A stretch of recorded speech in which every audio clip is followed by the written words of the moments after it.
Finding the purpose of an algorithm.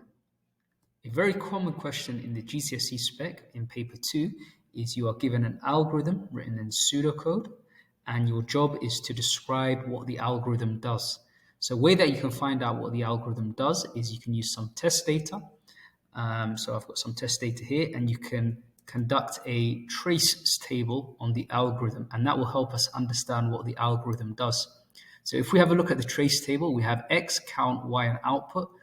X, count, and Y are the variables in this pseudocode, and output is what is outputted at the end. We can use the test data then to test what this algorithm does. So we can clearly see this algorithm is allowing us to input 10 numbers. So we enter 10 numbers, which is Y. And then what it does is whatever the highest number entered, it stores it in X. And if a new higher number is entered, it overwrites it, which is this line. And then eventually at the end, it outputs X, which is the highest value. So X current highest value is 14, which is the number that we've outputted. But our job in the exam is to explain what this algorithm does.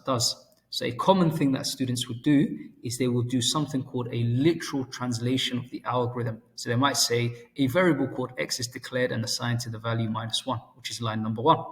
A variable called count is declared and assigned to the value 0, which is line number 2.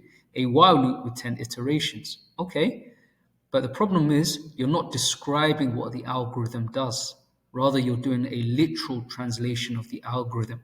So this necessarily won't get you the marks. So avoid doing that. And instead, you want to describe it in a way that looks like this. So you will say the program allows the user to enter 10 numbers.